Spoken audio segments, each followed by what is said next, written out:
አደይና ባርኮት እንግዲህ ዛሬ ፍቅራቸውን በመገላለጻቸው ግን ደግሞ በጣም የሚያሳዝነው ነገር ዳዊት ራሱን አጠፋ። በጣም ያሳዝናል። ዳዊት ከማንም ከምንም በላይ አደይን ይወዳታል፣ ያፈቅራታል። ግን ከጎኗ ሆኖ ሊከላከልላት አልቻለም ሊዲያና ፍቅርን። ባርኮት ደግሞ እምቢ ትለኛለች እምቢ አትለኝም በማለት ራሱን እያስጨነቀ በስተመጨረሻም ነገራት ሁሉን ነገር።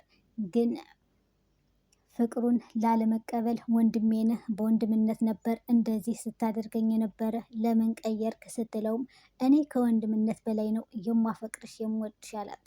በጣም ተገረመች። እናም ጥላው ተናዳበት ወጣች። ይህንን የሰማው እቤት ዳ ፍቅርን አንቺ እኔን ሳታስፈቅጅ እንዴት ትሄጃለሽ ወደ ውጭ ትወጫለሽ ስትላት እላዋ ላይ ደነፋችባት። አንቺ ዳይዳ ልጅ አለቻት።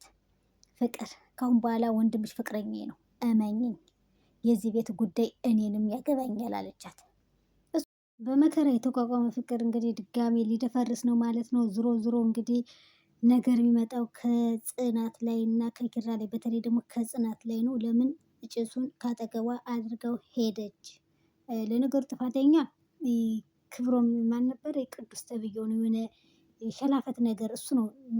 እንደዛ ታማ እጇን እያርገበገበች በፎጣ በሻርፓ ሰውነቷን እንደዚህ እያርገበገበች ማለት ነው። አፍኗት እንጨሱ እሱ ዝም ብሎ ቡናውን ፉት ፉት ይላል። እየተረገመ ተንከሴስ ምሩ የእግዚአብሔር ይማርሽ። እየጠጣ ቀና ብሎ ሳያት የሚጨሰውን እጣንም እዛው ላይ ጥሎ ውልቅ ብሎ ጠፋ ማለት ነው። ከዛ በቃ ሶፋ ላይ ወደቀች ማለት ነው። በቃ ማን ይምጣ ማንም የለም ቤት ውስጥ ብቻዋን ነበረች። ጽናትና ሰኒ ወጥተዋል። ሶስት ወንዶች ደግሞ ከውስጥ በር ቆልፈው ቆመዋል። ለምን ወደ ውስጥ እንግባ ለምን እዚህ እንወጣለን ሲል አይ ምን ነው እነ ሰኒ ይመለሱና በቃ እንገባለን ይለዋል። አዎ በቃ እንደውም እንግባ። ምሩም ብቻዋን ነው በር ላይ የነበሩ እነሱና ሲገቡ ምሩዬ ብቻዋን ናት ብሎ ፌንት በልታ አገኛት ማለት ነው። በቃ ጮህ ጮህ ጮህ ዞር ብሎ እጣኑን አየው ከኋላ ማለት ነው። ያስተውለው አያስተውለው እንግዲህ አላቅም። በሚቀጥለው ፓርት እናያለን ማለት ነው። አሁን ደግሞ ክብሩም ደግሞ መድኃኒት ጠፍቶ ከዛም እየተሯሯጡ ነበረ። ምሩዬ ደግሞ እግዚአብሔር ማርሻች ትድኛለሽ፣ ምንም አትሆንም፣ አይ ምንም አትሆንም። እንግዲህ በዛ ላይ ደግሞ ድራማቸው እየቀዘቀዘ ነው። ያስጠላል። እንደ በፊቱ አይደለም። ሰናይትና ክብሩም ደግሞ ይፋቀሩ። ሰኒ ማትደርደሪ ትወጂዋለሽ፣ አይንሽ ያስታውቃል አይለዋል። ከመግደርደርሽ ይልቅ ጠጋ ብለሽ ክብሮምን የራስሽ አድርጉ፣ ድራማው እንዲያምር ማለት ነው። እንግዲህ ሰላም ጤና ይስጥልኝ ውድና የተከበራችሁ ቻናል ቤተሰቦች እንዴት ናችሁ? ደህና ናችሁ? እኔ ደህና ነኝ እግዚአብሔር ይመስገን። እንግዲህ ዛሬ ምሩዬ እኔ በጣም ደንግጫለሁ ማለት ነው። ምሩ እንደዛ ፊቷም ልክ አልነበረም፣ እንደዛ ፌንት ስትሆን ማለት ነው። ትናንትና ጀምራ ነው ያመማተኝ። የናሆሚ እናት እየጨቀጨቀቻት ነበር። ልጅ እፈልጋለሁ እባካችሁን ትላለች። መጀመሪያ ሽማግሌ መላክ አለበት። ከዛ በኋላ ልጁም ቀስ ብሎ ይደርሳል።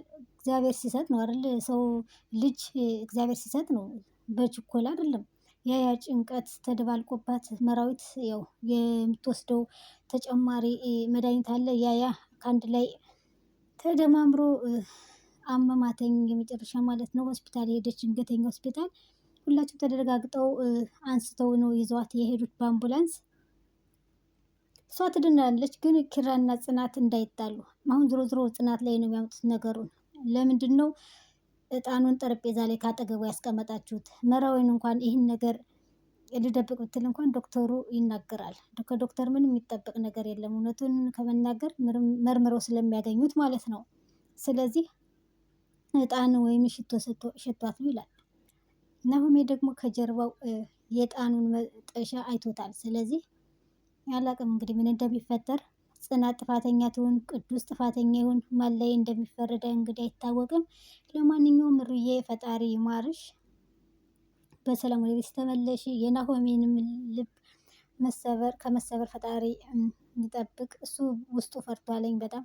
ልጅቷ ሐኪም ቤት ሂጂ እባክሽን፣ ሐኪም ቤት እንሂድ፣ ጽናትም ሂጂ ሐኪም ቤት ሂጂ፣ ሁሉ ነገር ይቅርና ታየ ስትላት ይሻለኛል እባክሽ፣ አሁን እኮ ህመሜን ሁሉ ዶክተሮች ስላወቁት ምንም የተሻለ ነገር አይሉኝም። ራሷን እያዳከመች እንግዲህ ይኸው መጨረሻው የሆነ ማለት ነው። አላውቅም ብቻ ፈጣሪ ይማራት። ሌላ ምን ይባላል? ምሩዬ አለባበሷ፣ ሁሉ ነገሯ፣ ትህትናዋ በቃ የምታምር ልጅ ናት ምሩዬ። ጽናትና ኪራ እንዳይጣሉ እንግዲህ አላቅም ማለት ናሆሜ ጽናትን ይጮሁባት ይሆን ወይ የሚል ጥያቄ ሆኖብኛል። እንዴት ምሩን እያመማት እጣን ካጠገቧ ታስቀምጫለሽ የሚለው ነገር ነው እንግዲህ ያስፈራል። ጽናት ምን አይነት መልስ እንደምትመልስ እንግዲህ አናቅም። እዚህ ጋር ደግሞ ቅዱስ ጥፋተኛ ነው። እዛ ጋር እንደዛ እያመማት እሱ ደግሞ አንገቱን ደፍቶ ቡና እየጠጣ እጣኑን እንደዚህ ወደ እሱ እንትን እያለ እየጨሰ ነበረ። እሷ ደግሞ ታፈነች። ምንም ቀና ብሎ አላያትም። ጥሏት ነው ሄደው። እስማ ግን በጣም ጨካኝ ነው ቅዱስ ተብዬው ማለት ነው። የሆነ ከልከሌዎስ ነገር ነው። ምን አለበት ምን ሆነሽ ነው ቢላተኝ ያፈናች እሱ ለእሱ የቀረበለት ጭስ ለእሷ በቃ ለእሷ ጦስ ሆነ ማለት ነው። ቅዱስ ባለየነህ በጣም ጨካኝ ማለት ነው። ምን ሆነሽ ነው እንኳን አላልካትም። ያው ካራክተር ቢሆንም ግን ደግሞ እንደዚህ መሆን የለበትም። ይቺ ልጅ ራሷን ስታ እስከምትወድቅ ድረስ እንግዲህ እነ ናሆሜ ወደ ተመልሰው ሲመጡ ወደ ቤት በቃ ወድቃ አትሰማ ምን አትል ምናምን ትል ምንም ያልጠረሰው የለም። አምቡላንስ መጣ መጨረሻ ላይ ይዟት ሄደ።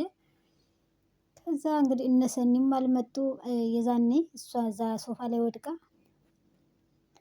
ሰኒ እና እንትና ማለት ነው ጽናት አንዳንድ ጥያቄዎችን ስትጠይቀው የመፍራት ስሜት እያሳየ ነበረ። ናታን ያፌትን ለማጋለጥ የሆነ ሴራ እየሰራ ይመስለኛል። ሲቀጥል ደግሞ ስለዚህ መንቃት አለብን፣ የአፌት ሰዎች የሆነ ነገር ሊያደርጉ ይችላሉ አለ። ቢኒንም አገኘው። ቢኒም ደግሞ ምን እየሆንክ ነው ብሎ ሲጠይቀውም ግልጽ አድርጎ ሊነግረውም አልቻለም። ኤፍራታና ጽዮን ተገናኙ። ኤፍራታን ደውላ ጽዮን እባክሽን ኤፉዬ ጨንቆኛል፣ ይህን ነገር ካንቺ ውጭ የማምነውና የሚቀርበው የለኝም፣ እባክሽን ላገኝሽና ሁሉንም ነገር ልንገርሽ አለች። ምን ተፈጠረ? የኔ ናታን ደህና አይደለም አለቻት። ደህና ነን ሁላችንም፣ ግን ደግሞ አንቺን አግኝቼሽ ማውራት እፈልጋለሁ፣ ስለሌላ ነገር ነው እፎይ አለቻት። በቃ እመጣለሁኝ ብላ ተገናኙ። ጽዮን ኤፉዬ እውነት እንዳንቺ አይነት ጠንካራ ሴት በዚህ ምድር የለም። ጥንካሬሽን አሳይተሽኛል። እኔ ደግሞ እንዳንቺ ጠንካራ ሁኜ ላልፍ አልቻልኩም። ፍቅር ይዞኛል። እኔ ምን ከማን ነው? ዋናው ፍቅር መያዝ ነው። ደስ ይላል ስትላት፣ እንዴ ኤፉዬ አንቺና ወንድሜ የተሰቃያችሁት ፍቅር እንዲያገኘኝ አልፈልግም አለቻት። ቢኒ መሆኑንም ነገረቻት። በቃ ተረጋጊ፣ አሁን ያፌት ሳይመጣ ወደ ቤት መመለስ አለብኝ ብላ ኤፍራታ ወደ ቤት ተመለሰች።